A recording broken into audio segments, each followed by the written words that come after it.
Welcome back dear student. आप सभी का स्वागत है आपके अपने YouTube channel Avinash concept classes पे। क्यू में जिसका कोड पी समकोड है O P equal to 7 centimetre और O Q minus P Q equal to 1 centimetre.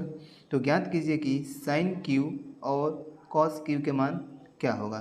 तो चलिए हम चलते हैं। O P equal to 7 centimetre, O Q minus P Q equal to 1 centimetre. O P यहाँ पे लंब है, ओ क्यू कोण है और पी क्यू आधार है। यानी कि अगर हमें साइन क्यू और कॉस क्यू का मान ज्ञात करना है तो हमें लंब और आधार का मान ज्ञात होना चाहिए और कोण का मान। तो जिसे लंब का मान दिया हुआ है 7 और कोण का मान नहीं दिया है और नहीं आधार का मान सेपरेट दिया हुआ है, तो हम सबसे पहले सेपरेट मान निकालने की कोशिश करेंगे। देखिए कैसे निकलेगा।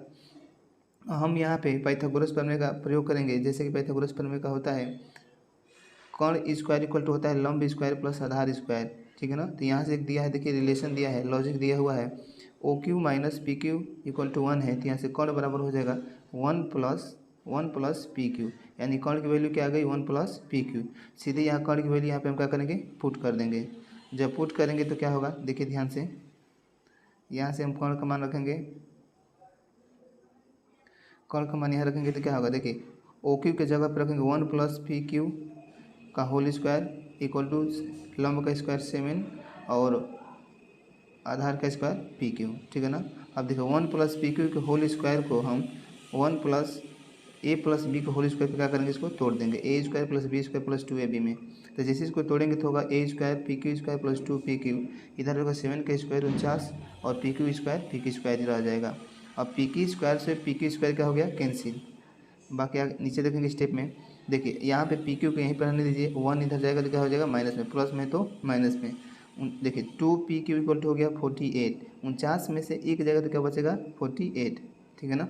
अब यहाँ से देखिए यहाँ पे 2 मल्टीप्लिकेशन में है तो इधर डिवाइड होगा तो डिवाइड में चला जाएगा। तो जैसे हम 48 में 2 से डिवाइड करेंगे तो पी क्यू इक्वल टू कितना आ जाएगा 24, यानी कि आधार का मान आ गया 24।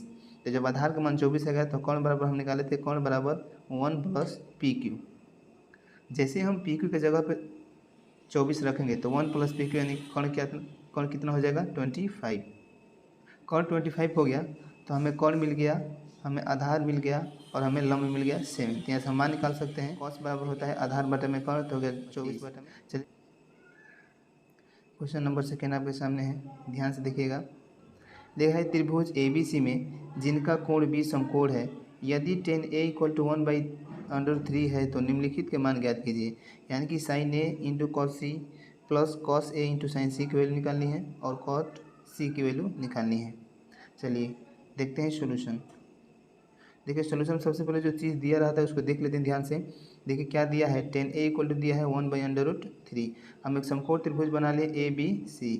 अब देखिए tan A बराबर होता है लंब बटा में आधार, यानी कि tan A बराबर क्या हो जाएगा लंब बटा में आधार, तो 1/3, 1 हो जाएगा लंब, √3 हो जाएगा आधार। अब जैसे ये वैल्यू मिला तो देखिए हम अगर tan A की बात करेंगे तो tan A के सामने वाली भुजा क्या होगी, लंब होगी। ऐसे तुरंत सटी हुई भुजा क्या हो जाएगी, आधार हो जाएगी। तो यहाँ से जैसे ही रखेंगे tan का मान तो ये हो जाएगा लंब, यानी BC हो जाएगा लंब, तो इसका मान 1 हो गया, AB हो गया आधार, तो इसका मान √3 हो गया। अब यहाँ से पाइथागोरस प्रमेय का फॉलो करके हम क्या करेंगे, AC की वैल्यू निकालेंगे। जैसे AC की वैल्यू निकालेंगे तो देखते हैं, देखिए दिया है कोण का स्क्वायर इक्वल टू होता है लंब का स्क्वायर प्लस आधार का स्क्वायर। कोण स्क्वायर होगा, लंब दिया है, अच्छा ये वैल्यू इधर उधर रख दी गई, ये कोई दिक्कत नहीं है, फिर भी आंसर हमारा सही आएगा। यहाँ 1 होना चाहिए था, यहाँ √3 होना चाहिए था, लेकिन फिर भी कोई बात नहीं, सही है, ठीक है ना। तो √3 का क्या हो जाएगा होल स्क्वायर और 1 का होल स्क्वायर। √3 का स्क्वायर 3 और 1 का स्क्वायर 1, दोनों का ऐड करें तो क्या हो जाएगा √ में 4। अब कोण का स्क्वायर पे से हटेगा तो √ में आ जाएगा, √4 का मतलब क्या हो जाएगा 2, यानी कोण इक्वल टू कितना आ गया 2। अब चलिए जो वैल्यू निकालने और फटाक से रख देते हैं। देखिए हमें निकालना है sine A cos C plus cos A sine C। Sine A equal to होता है लंब बटा कोण 1/2, कॉस C बराबर होता है आधार बटा कोण, तो 1/2, ठीक है ना। प्लस है तो plus, cos A equal to होता है आधार बटा कोण, तो यहाँ रख देंगे √3/2, कॉस C बराबर होता है लंब बटा कोण, तो √3/2। इसको सिंपली कैलकुलेशन कर देंगे तो जब इन दोनों का मल्टीप्लिकेशन करें तो 1/4 हो जाएगा। इन दोनों का जब सीधा सीधा मल्टीप्लिकेशन करें तो √3 का मल्टीप्लिकेशन √3 में करेंगे तो क्या हो जाएगा √3, तो हो जाएगा 3 और 2 2 जा 4। हम दोनों को जब ऐड करेंगे तो 4/4 हो जाएगा, तो 1 इधर भी नीचे भी बनेगा 4/4, तो हो जाएगा 1। तो इसका वैल्यू कितना आ गई 1, ये हमारा क्या होगा सही जवाब होगा। देखिए अब इसी के साथ कह रहा है कि दूसरा बताइए कॉट सी, तो कॉट सी का होता है आधार बटा में लंब, तो √3/1। आई होप आपको ए कोण बी एक न्यून कोण है जहां cos A बराबर cos B है, तो दिखाइए कि एंगल A यानी कोण A बराबर कोण B है। तो चलिए सोल्यूशन दिखाते हैं आपको। सोल्यूशन है, देखिए दिया है एंगल A और B एक न्यून कोण है, तब cos A बराबर क्या होगा cos B। तो हमें प्रूव करना है कि एंगल A बराबर क्या होगा एंगल B। तो चलिए हम इस डायग्राम से, इस समकोण त्रिभुज से हम एक अनुपात निकालते हैं। cos A बराबर अब बात किया जाए cos A तो होगा आधार बटा में कोण, तो cos A की अगर बात किया है तो इसके लिए आधार होगा AC और कोण हो जाएगा AB, तो AC बटा में क्या हो गया AB। अगर cos B की बात करें, यहाँ से एंगल की बात करें, यहाँ से अगर cos B यहाँ से हम बात करें तो ये होगा आधार बटा में कोण, तो BC बटा में क्या हो जाएगा AB, क्योंकि BC बटा में AB। जैसे कि प्रश्न में दिया हुआ है ये दोनों cos A और cos B के आपस में बराबर हैं, तब देखिए क्या होगा, जब cos A और cos B आपस में बराबर हैं तो यहाँ AC बटा में AB, BC बटा में AB दोनों बराबर, तो AB से क्या हुआ AB कैंसिल, बच गया AC इक्वल टू BC। और जैसे ही AC इक्वल टू BC बचा तो त्रिभुज के दो कोण आपस में क्या हो गए, दो भुजा आपस में क्या हो गई हैं बराबर होते हैं। यही त्रिभुज के नियम लगाकर मैंने सिद्ध कर दिया कि एंगल A बराबर क्या होगा एंगल B। आई होप आपको समझ में आ रहा होगा, तो लाइक कीजिए, शेयर कीजिए और सब्सक्राइब कीजिए, ठीक है ना। चलिए बढ़ते हैं क्वेश्चन नंबर 4 की ओर। क्वेश्चन नंबर 4 आपके सामने है, बहुत ही ईजी है। देखिए लिखा है कि 5 cos square 60 degree plus 4 sec square 30 degree minus 10 square 45 degree sine square 30 degree plus cos square 30 degree की वैल्यू बतानी है। सिंपली अगर आपको वैल्यू पता है तो सिंपली हम निकाल सकते हैं। चलिए बढ़ते हैं सोल्यूशन की ओर। सोल्यूशन पार्ट है, देखिए 5 1/2 रखेंगे, उसके बाद √3/2 सबकी वैल्यू रखेंगे, 10 में 45 यहाँ रखेंगे 1/2 √3/2। अब जो स्क्वायर है सबका स्क्वायर कर देंगे, सिंपली जब स्क्वायर करेंगे तो देखिए क्या बनेगा, यहाँ 1/2 का स्क्वायर 1/4 √3/2 का स्क्वायर 3/4 हो जाएगा, 1 का स्क्वायर 1, 1/4 इसका स्क्वायर हो जाएगा।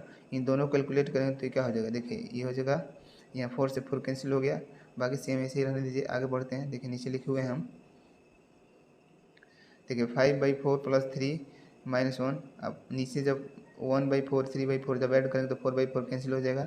अब तो जब इसको कैलकुलेट करेंगे तो 4 3 12 प्लस 5 17 डिवाइड/4 -1 है तो -1।